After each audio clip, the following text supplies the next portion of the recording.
Hello friends, Heidi here from Rain Country. God is good all the time.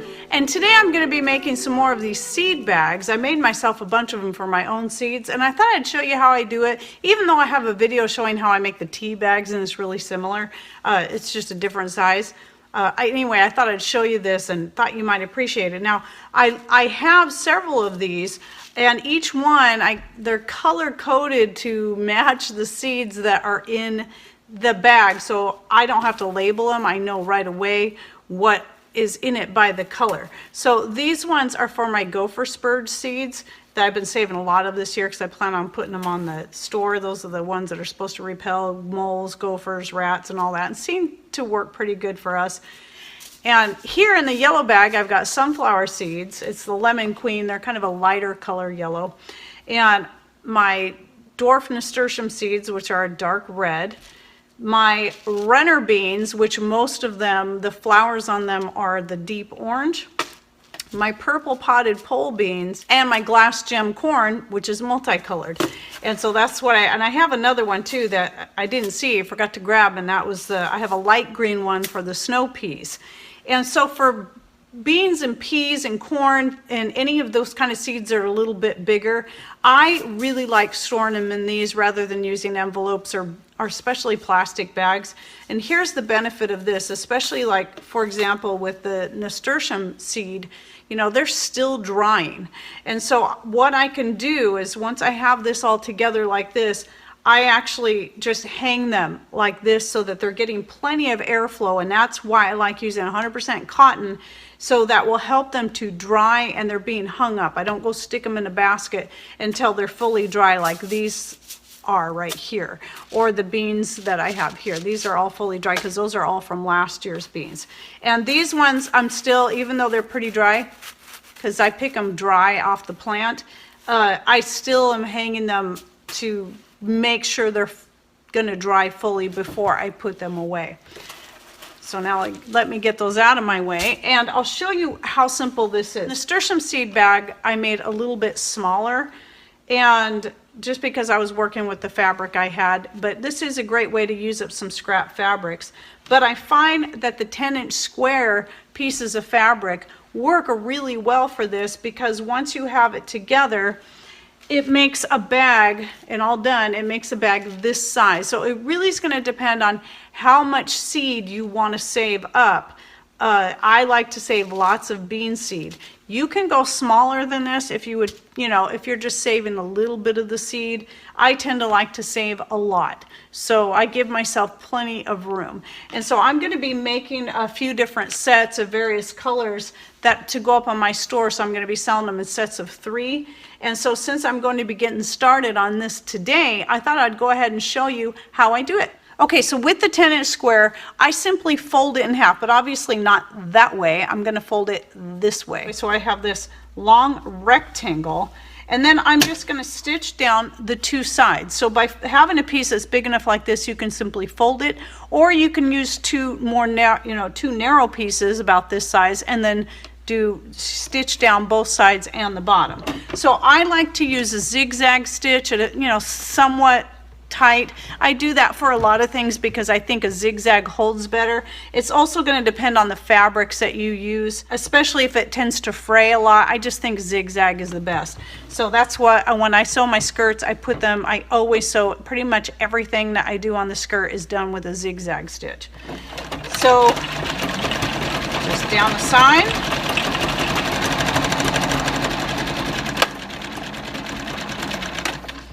Lift up the presser foot and then turn it, and then all the way to the fold, and make sure you double over right at that fold and go all the way across it, because it can be easy to come up a little bit short, and then you're going to have a little hole there. So if you're going to use it for any smaller seeds, you don't want the smaller seeds coming through. Okay, and then at that point, turn it inside out. Okay, and make sure you push your corners out all the way, like so. And if you're concerned about having a rounded corner, let me pull this back out so I can show you a little bit of a trick here. One thing that you can do to help keep that from doing that is simply put little snips like this. Careful that you don't snip your threading, and that's going to help that press out nicer and make a more pointy end there. For my own bags that I make for myself, I don't worry about that. Okay, and then next thing I like to do is to fold it over once. Just do one fold over and then do a very loose stitch. You can do a straight stitch or a zigzag here, because it doesn't matter. This is just to hold it in place. And then I stitch that down all the way around. And you don't need to worry about locking down your stitch on this, because this is just to hold it in place, because that's going to be easier than trying to use pins when you go to the next step.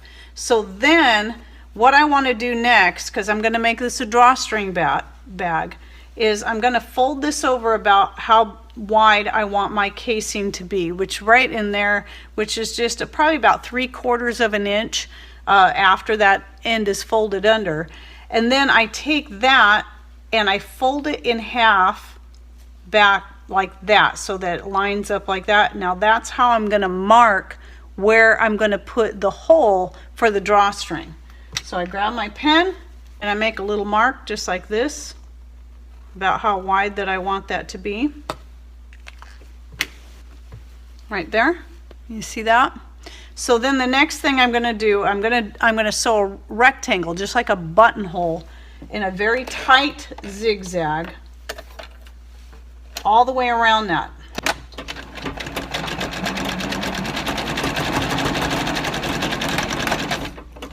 And I like to double, triple the corners down when I'm stitching.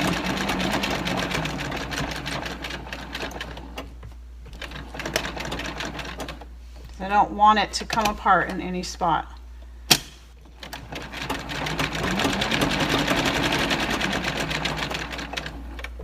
And even though I recommend keeping the stitch very tight together, you can do your zigzag a little bit narrower if you want. It doesn't have to be as wide as mine. I like to keep it wide because I believe in anything that's going to help secure things the best.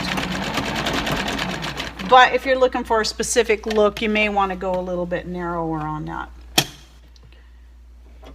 And then if you feel you need to, like I have a spot over here where it kind of got skipped over because I got hung up there and I pulled it a little bit too much, and so you'll want to go over that again just to make sure. And then if it looks like it might need maybe your stitches, maybe you pulled it too fast, they could be a little bit tighter, just go over it again. No big deal.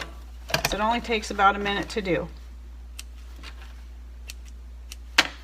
Okay, and then what you want to do, typically when I'm doing, this is the same idea I use for the drawstring for my skirts. The only difference is it's bigger, and I usually separate this in half and have the drawstring come out on each side.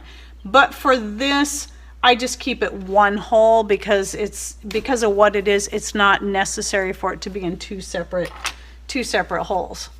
Okay, so then once I have that done, make sure you rip that hole first. It's going to be a lot easier to do that before you do this next step. So then I'm going to adjust this back to, on here I set it on a 3 for stitch tightness. And I always start by folding it. Let's snip that off so it's out of the way. Folding it right where the buttonhole is, or the drawstring hole, so that I can use that as my guideline, so that the hem part is going to go right over the bottom part of this drawstring hole. So basically that's going to get stitched over again. And then I use that as my guideline for width and just eyeball it and then work my way around. It's kind of a tight area, so that's what's going to make it a little bit harder to go around. You got to stop more frequently than something that's wider that you're sewing a casing on. And then just keep checking it.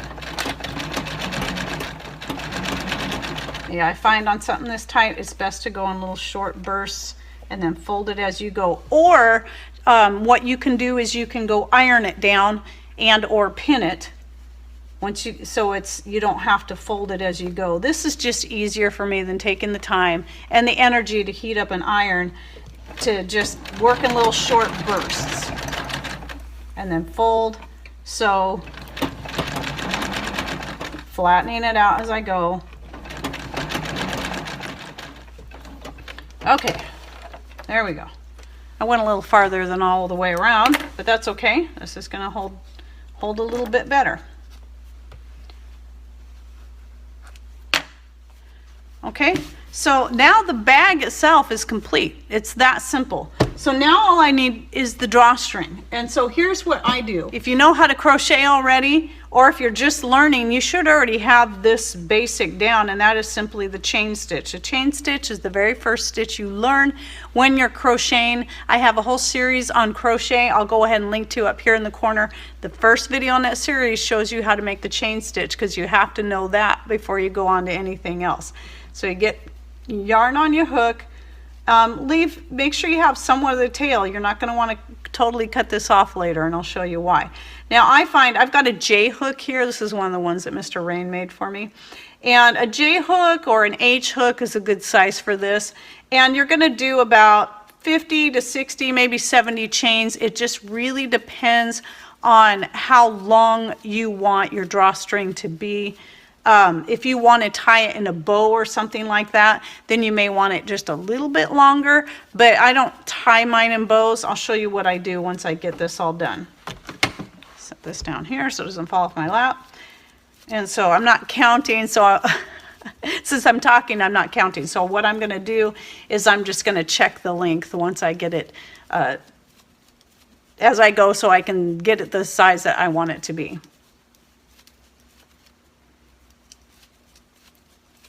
But yeah, I mean, start with about 50 and then see what you think about that. And I'll show you how you can get an idea. So when the bag is, you don't want it all cinched up. You want it fully stretched out like I've got it here, because you want to consider how much extra length do you need when the bag is open all the way. Obviously, when you cinch it up, this is going to give you a lot more here. And so I'm just going to give it a few more stitches. Okay, that should be plenty right there.